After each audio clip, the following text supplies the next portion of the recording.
अगर संदीप त्रिपाठी इस्तेमाल नहीं करेंगे तो मैं फिर से आपको मौका दूंगा। पहले तय कर लीजिए और सुन लीजिए, मैं आपको शुक्रगुजार होना चाहिए मेरे कोऑर्डिनेटर का, मेरे जैसे एंकर का, कि आप जिसकी 2 कौड़ी की पूछ नहीं है अपनी पार्टी में, वो आपको बोलने का मौका देता है, प्लेटफॉर्म देता है।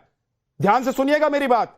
आपकी औकात नहीं है कि आप अपनी बात पार्टी में जाकर रख भी पाएं, लेकिन इसके बावजूद, क्योंकि हम लोगों को पता है कि हर व्यक्ति जो इस देश का नागरिक है उसको खुलकर बोलने का, अपनी बात रखने का मौका देना चाहिए, और इसीलिए आपको बिठाता हूं।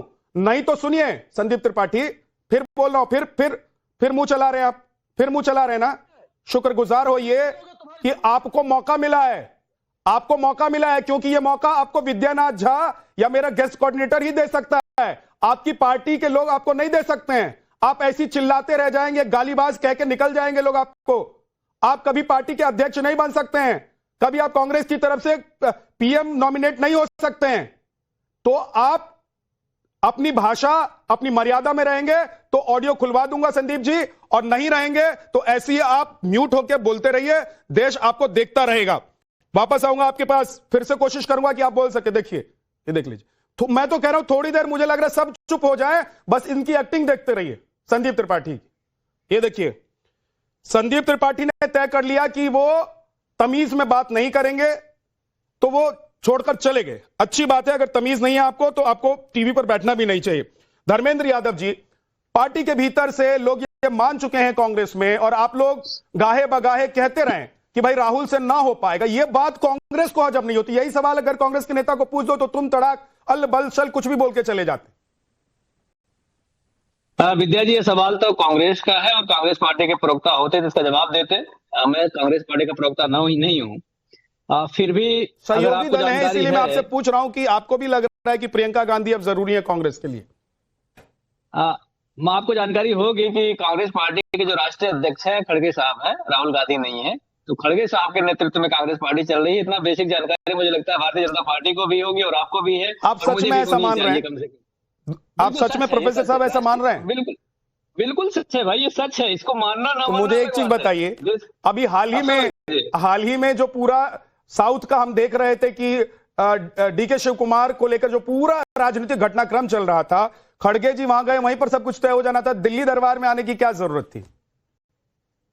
ये पार्टी के जो वरिष्ठ नेता बैठते हैं और पार्टी के जैसे प्रधानमंत्री के भी सलाहकार होते हैं ना, उन्हीं के समकक्ष जो होते हैं उनके सलाहकार होते हैं, तो उनको सलाह देते हैं और सलाह पर सर्वसम्मति बनती है। लेकिन जो ड्राइविंग सीट पे होता है वो राष्ट्रीय अध्यक्ष ही माना जाता है प्रोफेसर साहब, आपकी ये बात सुनकर राहुल गांधी बहुत नाराज होंगे कि भाई मैं तो पीएम कैंडिडेट था कांग्रेस पार्टी का, आपने मुझे सलाहकार बनाकर छोड़ दिया है खड़गे साहब का। सुन लीजिए, पीएम कैंडिडेट जो लोकतांत्रिक पार्टियां, हालांकि भारतीय जनता पार्टी नहीं है, लोकतांत्रिक पार्टियों में जो लोकसभा के सांसद होते हैं वो अपने सांसद दल का नेता चुनते हैं।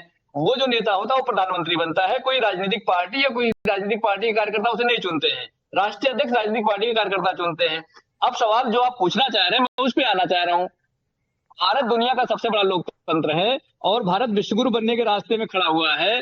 तो इस दुनिया के हर देश इस बात को जानने के लिए इच्छुक रहते हैं कि भारत की डेमोक्रेसी किस तरह से चलती है, भारत की संवैधानिक संस्थाएं किस तरह से चलती हैं। आज के समय में आप ये मत मानिए कि भारत का इलेक्शन कमीशन, मुझे लग रहा है ना प्रोफेसर साहब, मुझे एक चीज मैं थोड़ा सा मैं रोक रहा हूं, एक सेकंड के लिए सिर्फ रोक रहा हूं प्रोफेसर साहब, फिर बोलिएगा आप। मुझे ऐसा लग रहा है, एक सेकंड धर्मेंद्र जी, मुझे ऐसा लग रहा है कि आपको लग रहा है कि भाई राहुल, जैसे बीजेपी को लग रहा है ना, शिवम त्यागी कह रहे थे कि भाई हमारे स्टार प्रचारक हैं, बीजेपी के नेता कहते हैं हमारे स्टार प्रचारक हैं। मुझे लग रहा है आपको भी लग रहा है कि राहुल गांधी आप लोगों के लिए भी स्टार प्रचारक हैं। जिन जिन राज्यों में आप लोग चुनाव लड़ते हैं वहां अगर राहुल गांधी हैं तो आप लोगों के लिए रास्ता आसान हो जाता है, ऐसा है क्या? विद्या जी, अब मैं अपनी बात पूरी कर लूंगा फिर आपकी बात पर आऊंगा। हाँ। रही बात संवैधानिक मूल्यों की और लोकतांत्रिक मूल्यों की, भारतीय जनता पार्टी दुनिया की सबसे बड़ी पार्टी अपने आप को घोषित कर चुकी है, लेकिन दुनिया की सबसे बड़ी पार्टी में राष्ट्रीय अध्यक्ष के चुनाव में नॉमिनेशन बस एक आदमी का आता है।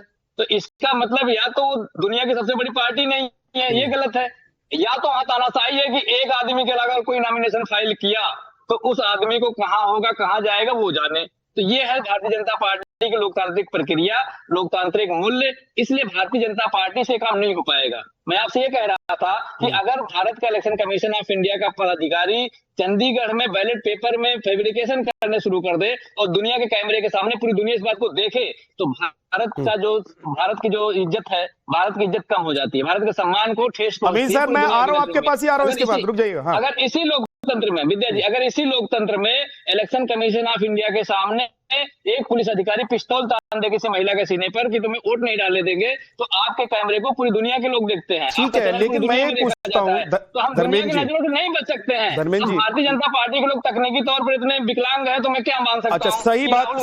चलिए ठीक है, ओके। मोहम्मद अमीन साहब हमारे साथ हैं।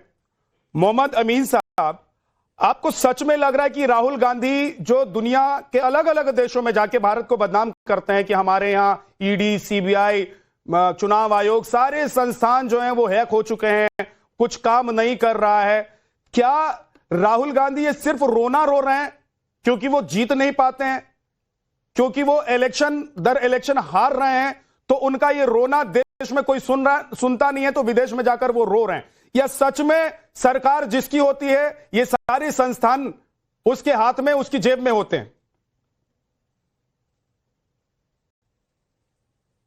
मोहम्मद अमीन साहब। मैं आपका क्वेश्चन सुन नहीं पाया, जरा सर मैं ये कह रहा हूं कि राहुल गांधी देश में कोई, उनको अब तो पार्टी में भी लोग सुनने को तैयार नहीं है, तो विदेश में जाकर रोते हैं। एक तरीके से आप ये मानकर चलें कि तो अपने ही देश को, अपने ही घर को, अपनी ही सरजमी को वो बदनाम करते हैं कि उनके हिंदुस्तान में कुछ रह ही नहीं गया। मैं ये जानना चाह रहा हूं कि राहुल गांधी का रोना क्या सच में वाजिब है, या चुनाव दर चुनाव जो हार उनको मिल रही है, उनके संगठन से लेकर उनके नेतृत्व तक पर जो सवाल उनकी पार्टी के भीतर से ही उठाए जा रहे हैं, यही वजह है कि राहुल गांधी अब विदेश में रोते हैं? लेकिन क्या सच ये है कि सरकार जिसकी होती है, तमाम ये जो संस्थान है, इंस्टीट्यूशंस हैं, ये सब सरकार के हाथ की कठपुतली होते हैं? झा साहब, मैं आपको एक चीज याद दिलाना चाहूंगा कि 2 साल पहले भी इन्होंने कहा था कि हिंदुस्तान के अंदर एक बात कही थी, आरपीजी प्लेटफॉर्म लंदन के अंदर यह कहा था इन्होंने कि भारत के अंदर माइनॉरिटी सेफ नहीं है, जिसमें क्रिश्चियन भी हैं और मुस्लिम्स भी हैं। उसी प्लेटफॉर्म पर मैं लंदन में इनको जवाब दिया था इस बात का कि मैं मुसलमान हूं और हर तरह से हिंदुस्तान के अंदर माइनॉरिटी सेफ है, किसी को कोई क्षति नहीं पहुंचाई जाती। लेकिन जहां तक सवाल है, अगर कोई बदमाश है तो उसको बदमाशी का नतीजा दिया जाएगा, कोई चोर है तो उसको उसकी सजा दी जाएगी। अब रही बात, आपने कहा कि बाहर विदेशों में जाके ये बात करते हैं। देखिए, मैं समझता हूं, जहां तक मेरी समझ है, कि अंतर्राष्ट्रीय स्तर पे भारत की एक बदनामी की जा रही है, जबकि इनको पता है और दुनिया को पता है इस बात का। दुनिया हमारे देश से इलेक्शन कमीशन का प्रोसेस सीखने आती है।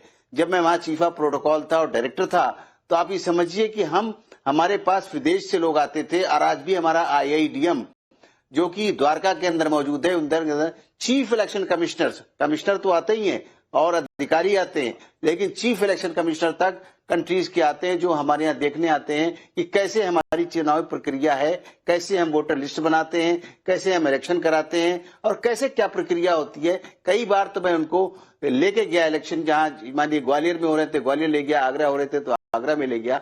इस तरह की जो छवि है हमारी अंतर्राष्ट्रीय छवि, उसको धूमिल करने का काम कर रहे हैं।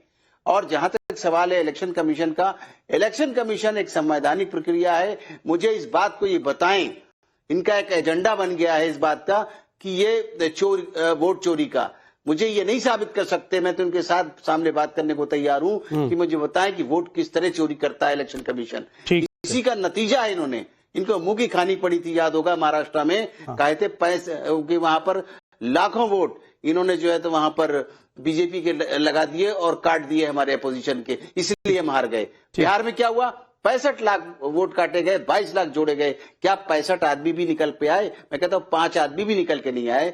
शाह साहब, ये एक नैरेटिव क्रिएट किया जा रहा है भारत के अगेंस्ट और भारत की छवि के खिलाफ और भारत की संवैधानिक संस्थाओं के खिलाफ। ये उचित नहीं है, ये भी इस देश का पार्ट है। कहते हैं अगर अपोजिशन लीडर, तो इनको सोचना होगा कि देश के संविधान के तहत इनको भी देश का सम्मान रखना होगा। ठीक, आनंद जी। आपके कार्यक्रम का शीर्षक है ब्रह्मास्त्र, और ब्रह्मास्त्र जिस पर चलता है वो नष्ट हो जाता है। अभी भी वक्त बीता नहीं है। मल्लिकार्जुन खड़गे साहब, राहुल गांधी जी, पूरी कांग्रेस अयोध्या जाए, राम भगवान के चरणों में नतमस्तक हो, पूजा पाठ करे, 2 दिन वहां एक प्रकार से चिंतन करे, अभी भी लहर बदल जाएगी। लेकिन हम राम के पास नहीं जाएंगे तो जब राम के नहीं हो तो किसी काम के नहीं हो, ऐसी दुर्गति को प्राप्त हो जाओगे। हम अखिलेश भैया को निवेदन करेंगे, उनके प्रवक्ता बैठे हैं, कांग्रेस तो नहीं जा रही, आप लोग जाओ और खूब वहां पे पूजा पाठ करो। देखो उत्तर प्रदेश में अभी लोकसभा में 37 सीटें हो, अभी 403 में से 250 जीत जाओगे 2027 में। राम में शक्ति है, राम नाम आधार, जिन्हें वो जल में राम बनाते हैं और जिन पर कृपा राम करे वो पत्थर भी तिर जाते हैं। भाजपा जो आज पहुंची है उसमें राम भगवान का बहुत बड़ा आशीर्वाद है, ये समझो, सीखो, नहीं तो समूल नाश होने से कोई रोक नहीं सकता। राम भगवान का आशीर्वाद लोगे तो कहां से कहां पहुंचोगे, और श्राप लोगे तो मिट्टी में मिल के समाप्त हो जाओगे। बस यही सिंपल सी गणित है। ठीक है, लेकिन क्या आनंद जी आपको लग रहा है कि राहुल गांधी को पहले कोई कुछ बोल नहीं पा रहा था, क्योंकि तमाम जो कांग्रेस के नेता हैं, राहुल गांधी के इर्द गिर्द के जो लोग हैं या वरिष्ठ नेता हैं, उन लोगों को लग रहा था कि भाई गांधी परिवार ही इस पार्टी को चलाएगी, तो राहुल गांधी की सेवा करते रहो, नतमस्तक रहो तो आगे बढ़ोगे, इसीलिए कोई नहीं बोल पा रहा था। अब लोगों को लग रहा है कि भाई नतमस्तक होने के बावजूद चुनाव दर चुनाव हार रहे हैं और पार्टी खत्म हो जाएगी, इसलिए हटाओ इनको। यही राहुल गांधी जी ने जब डॉक्टर साहब, जो बहुत आदरणीय प्रधानमंत्री रहे इस देश के, उनका ऑर्डिनेंस फाड़ दिया तो सभी ने एक सुर में उनका विरोध करना चाहा। लेकिन अब वही घुमा फिरा के कांग्रेस का एक सिस्टम है कि वृंदावन में रहना है तो राधे राधे कहना है, जैसे कहते हैं वैसे ही है कि भाई अब कांग्रेस में रहना है तो राहुल राहुल कहना है, तो क्या करेंगे यार। ठीक, क्या करेंगे। ठीक। धर्मेंद्र यादव जी आप उंगली उठा रहे थे, बोलिए। आनंद दुबे जी जो बात कह रहे हैं, मुझे चौपाई के माध्यम से बताना चाहता हूँ। हुए जो राम रचि राखा, इटावा में देव के देव महादेव श्री केदारेश्वर महादेव जी का मंदिर बन रहा है। उस मंदिर के संकल्प को पूरा होने के बाद हम लोग जाएंगे, और मैं फिर आनंद दुबे जी के माध्यम से और आपके इस चैनल के माध्यम से प्रधानमंत्री जी से निवेदन करता हूं कि देवों के देव महादेव जी के दर्शन करें, इससे मानव जाति के कल्याण की कामना करें ताकि इस देश का कल्याण हो। और इलेक्शन कमीशन ऑफ इंडिया की बात जो कह रहे थे अभी अमीन साहब कि उदाहरण बताइए, उनको उदाहरण बताता हूं। अभी जीतन राम मांझी जी का एक बयान आया है, एक बात जो आनंद दुबे जी